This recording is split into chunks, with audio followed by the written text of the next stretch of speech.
અત્યારના યુવાનોમાં સૌથી કયું એવું દૂષણ કહી શકાય કે જે યુવાનોની પ્રગતિને અવરોધ કરે? શોર્ટકટ. હમ. બધી જ વાતોમાં શોર્ટકટ.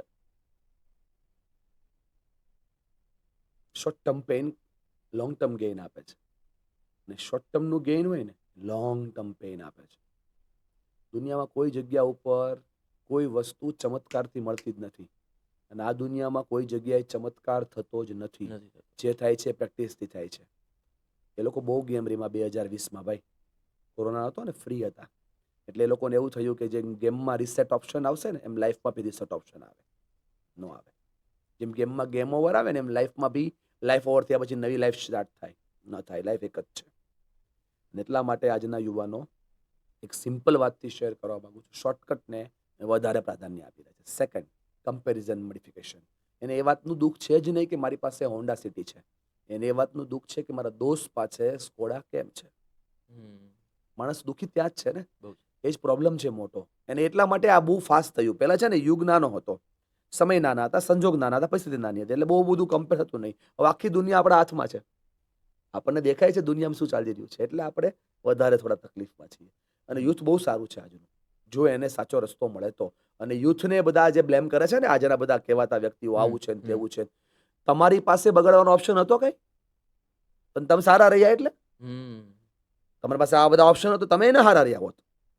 યુથ સારું જ છે, અને યુથ સારું કરી જ રહ્યું છે. ખાલી તમે જો સપોર્ટ કરી શકો એમ હોય તો દિશા બતાવો, એને ડાયરેક્શન આપો, એને સાચી દિશામાં લઈ જઈને એને પ્રોત્સાહિત બળ આપો.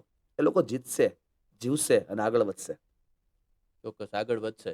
પણ આગળ વધવાની જે જર્ની હોય છે કોઈ પણ લોકોની, એમાં ખાસ કરીને યુથની, એમાં એક સ્ટેજ એવું આવે છે કે જ્યારે સંપૂર્ણ પ્રયત્નો કર્યા હોય, ખૂબ લગ્નથી કામ કર્યું હોય, આત્મવિશ્વાસ પણ એટલો હોય, કાંઈ એમ કહેવાય ને કે બાકી ન રાખ્યું હોય, પણ છતાં પણ જ્યારે નિષ્ફળતા મળે તો એ નિષ્ફળતામાંથી જો ઊભું થવું હોય તો શું?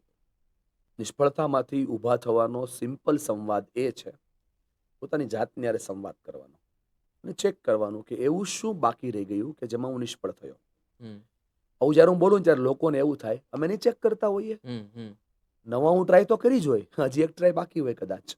બહુ ઘનઘાર જંગલની અંદર બે પર્વતારોહક નીકળ્યા અને ચાલવા લાગ્યા, અને એક અચાનક એક વ્યક્તિનો પગ ખસેડો અને ડબાંગ કરતો નીચે પડતો હતો.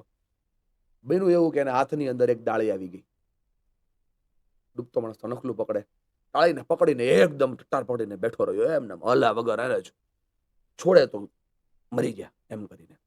આખી રાત ડાળી પકડીને જાગ્યો. સવારે સૂર્યનું પહેલું કિરણ આમ ઉપર આવ્યું, નીચે જોયું ને તો ખાલી અડધો ફૂટ જમીન દૂર હતી. ખાલી અડધો ફૂટ. પગ મૂકે તો નીચે આંબી જાય એમ હતી. ઘણી બધી વાર એવું થાય કે આપણે નિષ્ફળ ગયા એ માન્યતા જ આપણને સફળતા અટકાવી દે. હારેલો જુગારી બમણું રમે. તમારું માઇન્ડસેટ નિષ્ફળતાના માઇન્ડસેટથી જીતવા પ્રયત્ન કરો છો, તમે હારો છો. નિષ્ફળતા એક ઘટના હતી, એની વાર્તા નો બનાવો. તમે જોજો તમારા જીવનમાં તમને જેટલા લોકો નિષ્ફળ લોકો મળશે ને, એ તમને ભૂતકાળની જ વાતો કરશે. બિલકુલ. એ તમને ભવિષ્યનો પ્લાન નહીં આપે, એ તમને વર્તમાનનો એજન્ડા નહીં આપે. ખરેખર તમારે જીતવું છે, ચાલો જીતવું છે, બહુ સારી વાત, જીતો. તો જીતવા માટે થયેલા અનુભવોનો આધાર લો. તમારી પાસે 100 રીત આવી ગઈ ભલામણા કે આ 100 રીતથી નિષ્ફળ જવાય. હવે એક રીત એવી છે જેથી સફળ જવાય. તમે શરૂ કર્યું હતું ને એ તમે 0 થી કર્યું હતું, હવે તમે 0 માંથી તમારી પાસે સફળ નહીં થવાના 99 અનુભવ તો છે. એક અનુભવ તમને પોઝિટિવિટી આપશે. આ ફિલોસોફી નથી, આ રિયાલિટી છે. મારા પર ભરોસો ના હોય તો દુનિયામાં જેને તમે સફળ માનો છો એને પૂછજો, એ જિંદગીમાં નિષ્ફળ ગયો હશે ને ગયો હશે, પણ નિષ્ફળતા પચાવી જાણે એ સફળ થઈ શકે. આ બધી વાર્તાઓ છે કે નિષ્ફળતા એ સફળતાની ચાવી છે, એવું કાંઈ નથી. સફળતા સફળતા છે, નિષ્ફળતા છે. નિષ્ફળતા સફળતાની ચાવી મારે એને મળવું છે, જેને તાળું માર્યું. એટલે ભલા માણસ નિષ્ફળ થયો છે તો એ એના ક્રાઇટેરિયાથી થયો છે ને. હવે સફળતા પણ એના ક્રાઇટેરિયા જ કરાવશે. મતલબ કોઈ સૈદ્ધાંતિક વસ્તુઓ, કોઈ પ્રેક્ટિકલ નોલેજ એમાં કામ નથી લાગતું. એ સમયે તમારું ઊભું થવાનું એક્ઝામ્પલ સમજાવું. કોઈ માણસ પ્રયત્ન નિષ્ફળ થવા કરે, સફળ થવા જ કરે ને. તો એને ફળશ્રુતિમાં નિષ્ફળતા મળી છે ને, એનો મતલબ એવો છે કંઈક અટક્યું છે, કંઈક ખૂટ્યું છે. હું એવું કહેતો નથી કે નસીબ નથી, એવું એ બધી વાત તો 2 નંબર ઉપર આવશે. નસીબ તો કામ કરે જ છે. બિલકુલ. કેમ કે તમારે ત્યાં જે માણસ કામ કરે છે એને તમે પગાર આપો છો, તમારાથી વધારે કામ કરે છે, એ તમારું નસીબ છે. તમે કોનું ખાવ છો તમને ખબર જ નથી. સાચી વાત. પણ એ સમયે નિષ્ફળતા માટે જે સિદ્ધાંત મૂલ્યો કામ કરે એ છે કે તમારું માઇન્ડસેટ, સેકન્ડ તમારી માન્યતા એટલે કે બિલીફ્સ, એન્ડ થર્ડ તમારો પ્રબળ કોન્ફિડન્ટ. પડ્યા પછી પણ જે ઊભા થયા છે એ આજે ઝંડા લહેરાવે છે, અને જે પડ્યા પછી પડ્યા જ છે, જે પડ્યા જ છે. પ્રોબ્લેમ છે, હમ. ચેલેન્જીસ છે, ફેસ કર, ફાઇટ કર તો હીરો. હમ. પ્રોબ્લેમ છે, ચેલેન્જીસ છે, ગીવ અપ કર, સરેન્ડર કર તો ઝીરો. સામનો કરે હીરો, છોડી દે ઝીરો. યાદ રાખવાનો સિદ્ધાંત. હમ. નિષ્ફળ થયા, માનો હુકમ નિષ્ફળ થયા, પ્રયત્ન નિષ્ફળ ગયો, તમે તો સફળ છો યાર. સફળ.